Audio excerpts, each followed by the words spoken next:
Lake Wales, Florida. Any idea why they call it Lake Wales? We got a lake over there named Lake Wales. But whales don't come in lakes. I guess not. We don't know why they call it Lake Wales, but this is Lake Wales, Florida. Welcome to Stephenson Knives.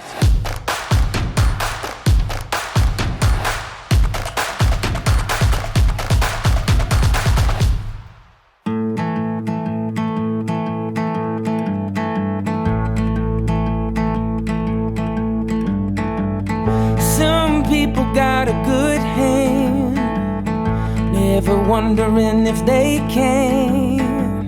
But I've been fighting what I'm feeling, needing something to believe in. Oh, lift me up from the valley. Oh, lift me up from the stone. Oh, lift me up from the valley. Oh, lift me up, baby. Let it shine. Get on up, raise your head and hold it high. Let it shine. Get on up. Welcome to another day of filming. We had a great dinner last night, and right now I've got Jana. She makes sheaths. She's Sean's wife. She does a great job making sheaths, and she's going to tell us all about that. I actually learned from my father-in-law, Sean's dad. He was actually making the sheaths long before I was. And Sean needed some help because we had multiple orders. And so I started helping out, and he's the one who taught me. So I don't know all the terminology of everything. I just know that I have my tools and I know how to use them. Well, that's what matters most. Yes. Why don't you show us how you do this? I have to get a pattern. If I don't already have one cut, I have to design my own. But these are already cut for me, thank God, because it takes a lot of energy out of me to cut my own leather. Yes. How do you cut it? I use a tool that Sean made me. Yeah. I'm not sure exactly what it's called. I've got leather, just big sheets of leather, and I have to make a pattern. I usually use a piece of paper, and I have to draw my knife and then make my pattern and cut it out. I have to cut the leather with this, so you just go around, cut it out. I have to cut the edges to make them rounded, make them look nice. I've done that already this morning. I have to draw my sew line, and I make my line. You can use different stamps if you'd like, and you can stamp and put a pattern on it. Yeah. But for your basic sheath, you just need that sew line so it'll look nice because I hand sew. Punch the holes. I'll go along the line. This is one that it's almost done. You had to put your welt. That's what that's called. So when you go to put it together, you'll have that space for the knife to fit. You can dye it any color you want. We have multiple colors. You stamp it with your name. Sean's dad, you'd learn a lot from him. Not so much from me. He just taught me how to do it, and I just do. Yeah. Yeah. I think we just learned a lot. But his dad has done a lot for him as far as customs work as well. It's awesome. So this is truly a family business. Yes. Very good. Jana, thank you. You're For welcome. your time this morning. I appreciate it. I'll talk with you later. Okay. Probably around lunchtime. Yes. Thank Sure. you very much. All right, you're welcome.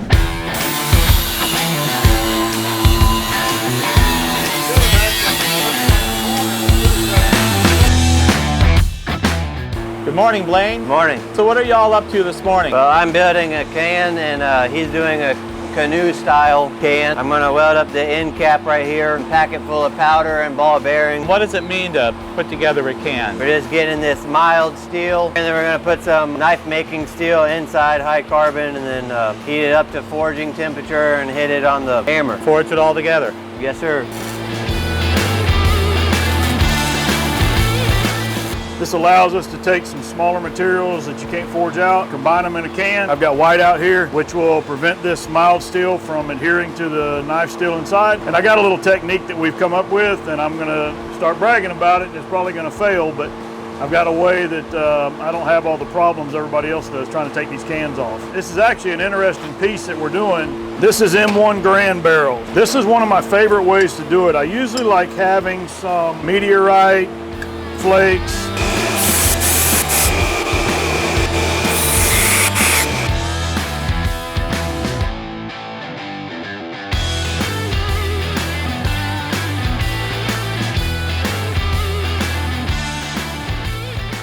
All right, so I've got these stacked vertically so that, and I needed to do the canoe so that I can make sure I fill all the voids with the powder.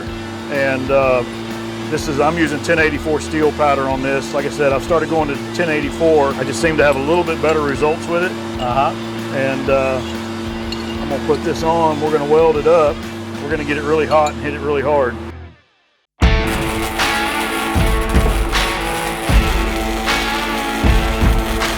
I posted a couple videos and I get people tell me how I'm doing something wrong, and I politely tell them I don't care, it works. There's always plenty of those folks online to tell you Yeah. what you're not doing right. Sometimes learn from them.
That prevents the oxygen from scaling over the steel. If oxygen comes in, like if we have a windy day out here, you'll see it as soon as it comes out.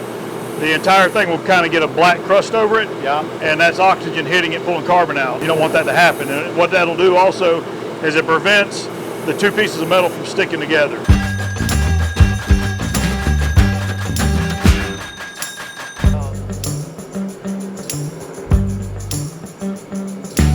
Why don't you tell our folks listening at home what the difference is between 1085 and 1095? It's the amount of carbon in the steel, and it changes how it hardens. See, 1095 is a shallow hardening steel. Almost 1% carbon. Right, and it requires a water-like quench. We use Parks 50 for ours. We have good results with it, but the 1084 I get a more uniform result. It's got a little less carbon. It's not as, so the heat treat's not as specifics are buried or widened, I guess you should say. All right, so I'm gonna shut this forge off and we can eat.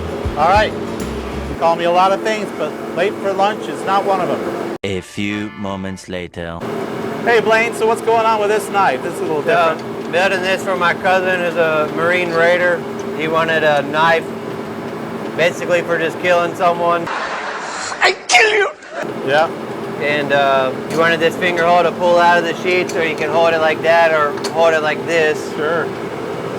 And I did some hollow grinds on it. I'm going to have it Cerakoted black. I'm going to put some titanium bolsters, have those Cerakoted black too, and then put a black handle in there.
truth here.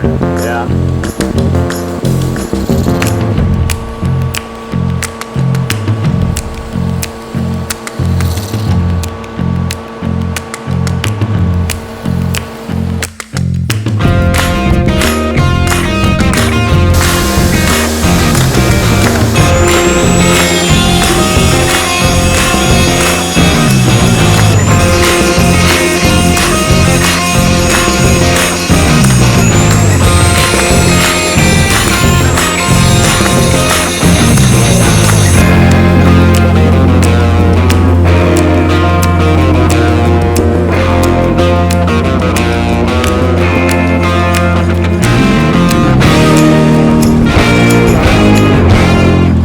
Fireworks adds so much to a knife. Yeah, I agree. Just gives it that extra oomph, you know? Yes, sir. Time consuming. It's time consuming. Yeah. It's the reason you get a handmade knife though. Yes, definitely. It's something that, especially a knife like this, you know, both of these have a lot of meaning behind them.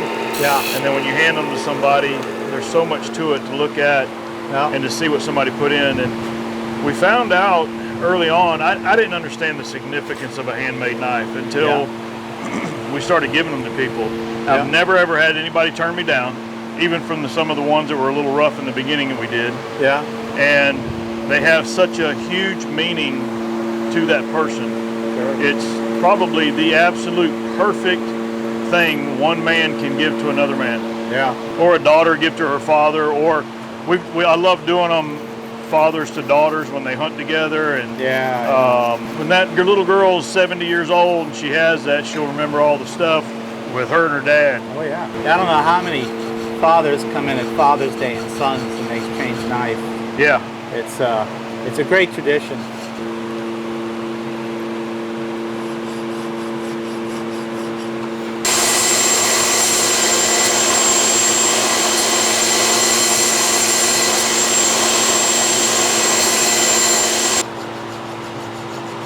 Gotta file some of this metal down where it's got a burr, but Sure. there it goes. I'm gonna drill the backside and then take it out and slide this one in, drill it, and put the pins in, shape it all up, and then take these back out and have it all Cerakoted.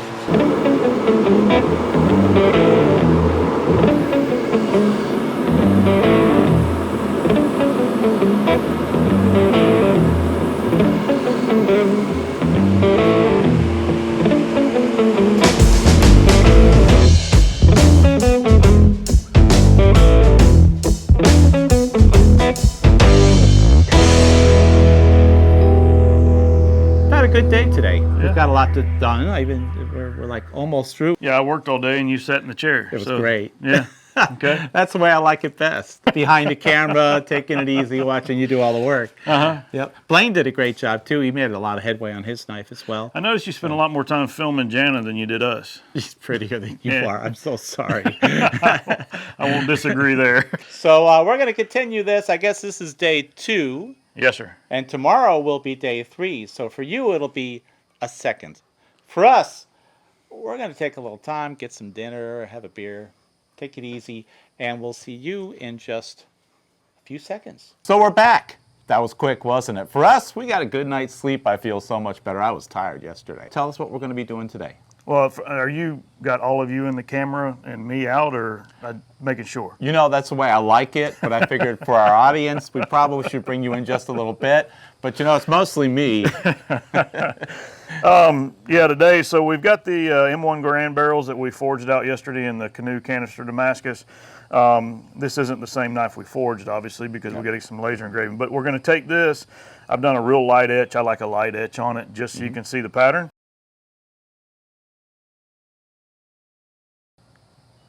That's very cool. Yep, so we're going to take that, and then I'm going to take these stocks that Clay provided me with, and we're going to use the handles. We're going to make handle material out of these stocks. So that's from an M1 Grand. M1 Grand, yes, sir. Yeah. Very cool. Kid, like I said, he's really patriotic, and these were weapons that are no longer serviceable, and so we're turning them into something serviceable as a thank you to all of those friends of his that helped him along his journey. Face the camera here. This is Ender. Here, we're going to put the camera down just a little bit. He's learning how to be a knife maker as well, isn't he? Yes, sir. Little by little. Yeah, he started out making. He started out with his sheath with my wife, Jana, and now at some point in time today, we're going to try to get him to working on a grinding a blade. Sure. Awesome. Pretty exciting, huh? Yeah. Yeah. All right. We're going to get to work. Here, I see. Now I'm out of the picture. We're going to get to work and cover the whole thing for you. So stick around. We got lots coming.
All right, so we have the handles all sanded down. They look great.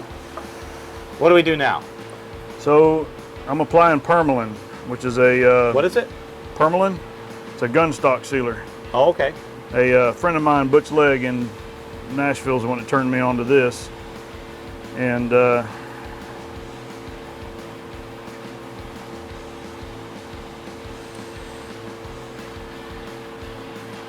it actually seals because this wood is not stabilized. So Yeah. it actually soaks in pretty good, and when it's dry, it's resistant to even acetone. Yeah. It's a pain to get off a blade, and you have to sand it off the tang. Tough stuff. It's actually resistant to abrasives also, but Stephenson Knives yes, sir. in Lake Wales. Well, Yes, there's sir. no Wales. Right. Lake Wales, Florida. We've had a great time. This man's definitely a knife builder. So if you'd like some of his knives, StephensonKnives.com, right? Yes, sir. StephensonKnives.com. Knives or knife? Knives. Knives. K-I-N-V-E-S. All right. Yeah. Knives. Plural. Knives. Don't Yeah. spell it K-N-I-F-E-S. It's not a knives. It's a knives. StephensonKnives.com. And of course, if you want to come to our website, we're at bcknife.com. And I hope you will, because that's what allows us to come out here and do this for you, to do all these videos and show you how knives are really made out here in the real world, where people do this day in and day out. Families, real people, manufacturers, knife makers, craftsmen. You know, to be able to do this means you need to buy knives from StephensonKnives.com. You need to buy knives from bcknife.com, or come into our store. They're on Midkiff Road there in Midland, Texas. It's been a lot of fun. Thank you, sir. Thank you very much for having It's been us. a pleasure. From StephensonKnives.com Yes, sir. and Stephenson Knives here in Lake Wales, Florida. Thanks for joining us.